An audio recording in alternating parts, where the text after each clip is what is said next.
Today, we're diving deep into a rising storm in Northern Europe that's grabbing the world's attention, the situation in the Baltic Sea, where tensions between Denmark and Russia have reached a dangerous new level. What started as political posturing has now turned into an alarming confrontation that some analysts are calling a potential prelude to open conflict. The Baltic Sea, once considered a stable zone under NATO watch, has suddenly become a flashpoint that could pull the entire region into a military standoff. In recent months, the friction between Denmark and Russia has intensified beyond mere rhetoric. The Danish government has taken a firm stance on protecting its maritime boundaries and NATO's strategic interests in the region, especially after repeated reports of Russian vessels entering restricted zones and conducting suspicious military activities.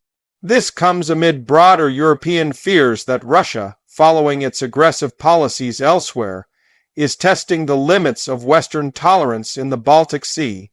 Denmark, known for its traditionally measured diplomacy, is no longer holding back. The Danish Defense Ministry has released multiple statements highlighting increased Russian naval activity near the Danish Straits, particularly around the Øresund and the Great Belt, both crucial for maritime traffic between the North Sea and the Baltic. These waters are not just trade routes, they're strategic choke points. Whoever controls them holds a vital lever over naval movement and energy supplies across Northern Europe. For Russia, maintaining access to the Baltic Sea through these passages is essential.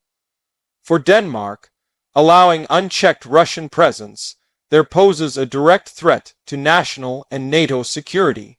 The tension grew after a series of alarming events involving Russian reconnaissance planes and warships. Danish authorities recently confirmed that Russian military aircraft violated Danish airspace, prompting immediate NATO coordination and scrambled fighter responses. While Moscow dismissed these incidents as navigational errors, Danish and Western intelligence suggest otherwise. These intrusions are part of deliberate pressure tactics aimed at testing NATO's readiness. This isn't the first time Russia has used this kind of intimidation strategy, but the frequency and boldness of these recent actions are new and worrying. Adding to the anxiety, several unexplained underwater disturbances have been detected near critical gas pipelines and communication cables under the Baltic Sea. Ever since the Nord Stream explosions, European countries have been on high alert for potential sabotage. Denmark, together with Sweden and Finland, has strengthened surveillance around these vital infrastructures. Satellite imagery and sonar data revealed unidentified submersible activity close to Danish-controlled waters, raising suspicions of covert Russian operations. While the Danish Navy has not confirmed direct Russian involvement, the pattern matches known Russian tactics of hybrid warfare, mixing cyber, economic, and maritime disruptions to destabilize opponents without declaring war outright. The stakes couldn't be higher. Denmark's geographical position makes it one of the most strategically valuable NATO members in the region. Its control over access routes to the Baltic Sea gives it a critical role in European defense. Russia knows this well. By pressuring Denmark, Moscow isn't just testing a small European state, it's challenging NATO itself. A confrontation here could force the alliance to respond militarily, leading to unpredictable consequences across Europe. The situation has also drawn in neighboring countries. Sweden and Finland, both now under the NATO umbrella, have joined Denmark in increasing their military readiness. Joint naval drills, air patrols, and intelligence sharing have all been ramped up. The message to Moscow is clear. Any aggression in the Baltic Sea will not go unanswered. However, Russia seems undeterred. Kremlin officials continue to accuse Denmark and other Nordic countries of provoking instability.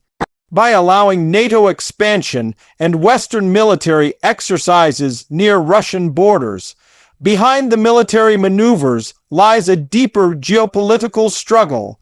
The Baltic Sea region is not just about borders, it's about influence, resources, and security guarantees. Russia has long considered the Baltic its backyard, a gateway for its navy and energy exports. But with NATO's eastward expansion and Denmark's assertive defense posture, Moscow feels cornered.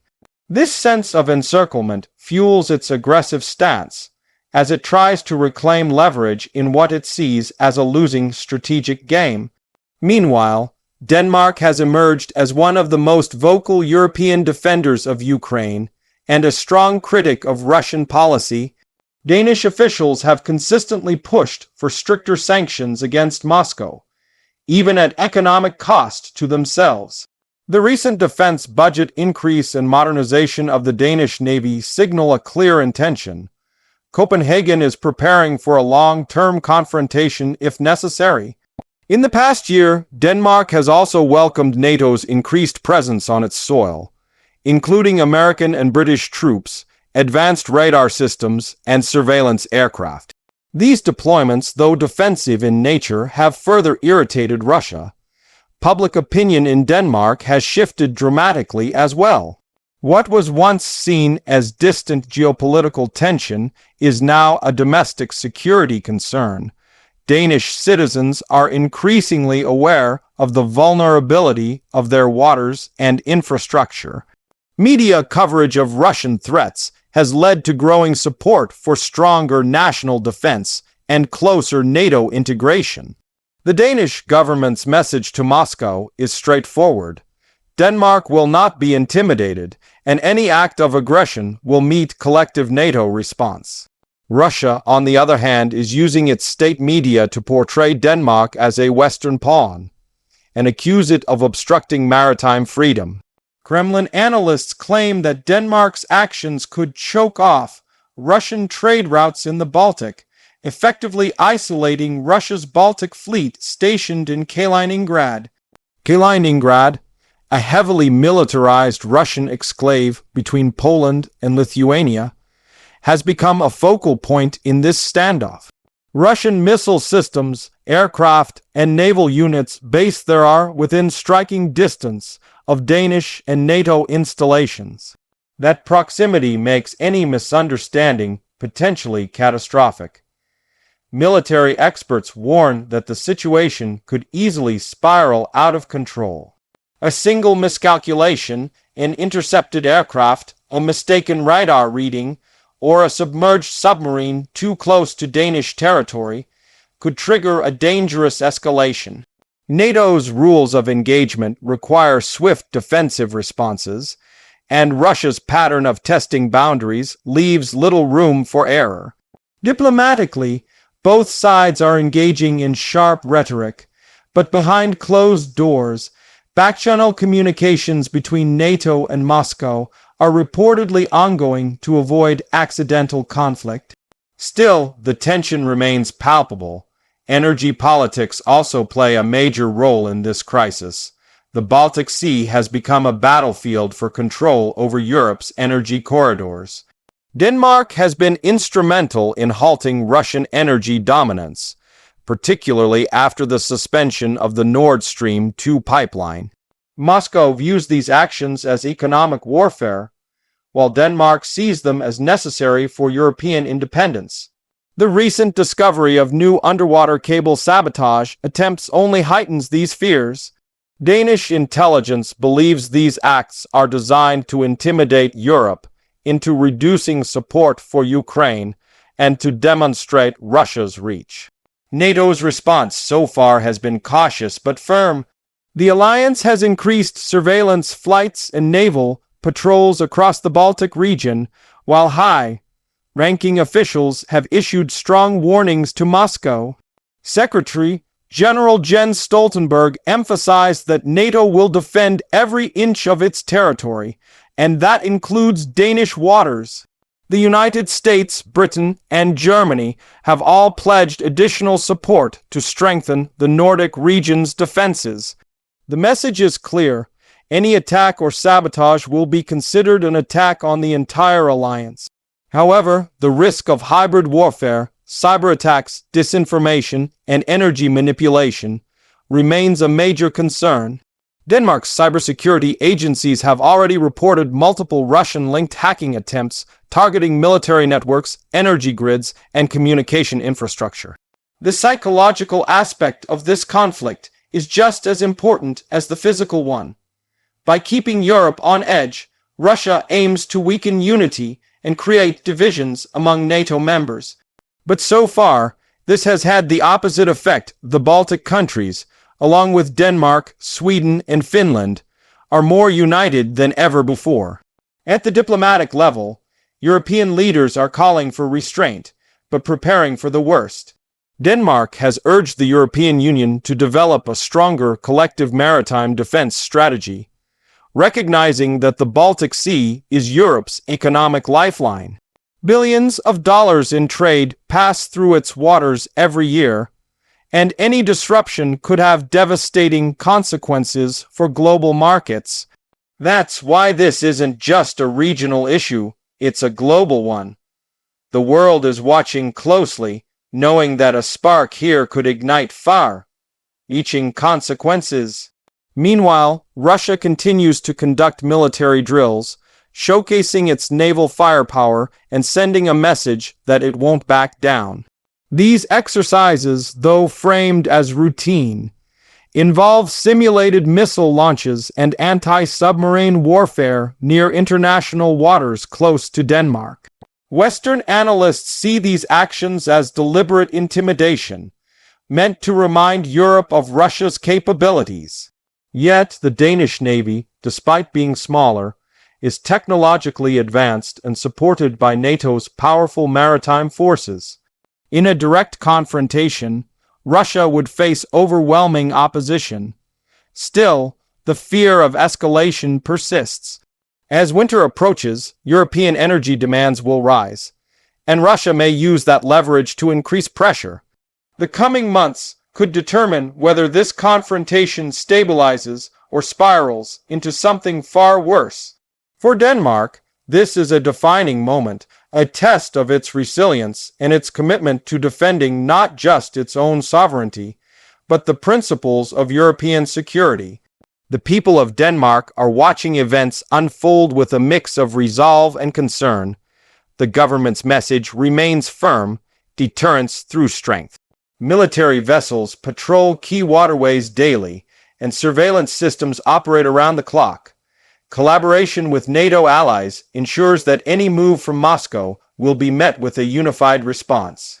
But everyone knows that the situation is volatile. The balance of peace in the Baltic now depends on discipline, diplomacy, and a bit of luck. Russia's long-term strategy appears to be keeping the Baltic region under constant tension, using uncertainty as a weapon. By doing so, it distracts NATO from other fronts, strains Western unity, and projects strength domestically. But Denmark's steadfastness and NATO's increasing coordination are making that harder for the Kremlin to achieve. Every provocation brings more NATO presence, more defense spending, and more regional solidarity. What Russia may see as intimidation could instead be forging a stronger and more united front against its ambitions. In the end, the Baltic Sea has become more than just a body of water dividing nations. It's now the front line in a new kind of Cold War. A struggle not fought with full-scale battles yet, but with surveillance, warnings, and power plays beneath the waves. Denmark's leadership and resolve are proving critical in defending Europe's northern flank, while Russia's actions remind the world that peace is fragile and must be constantly protected.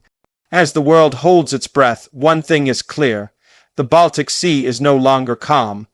Denmark and Russia stand at opposite ends of a geopolitical storm that could reshape the security landscape of Europe for years to come. Whether diplomacy can defuse this war alert, or whether the situation escalates further, will depend on choices made in the coming weeks.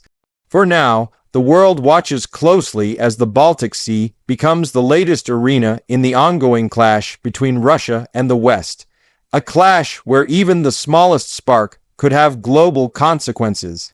And that's all for today's detailed breakdown.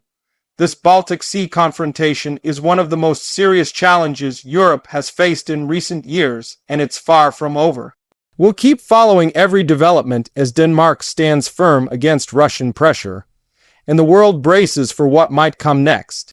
Thanks for watching, stay informed, and we'll see you in the next video.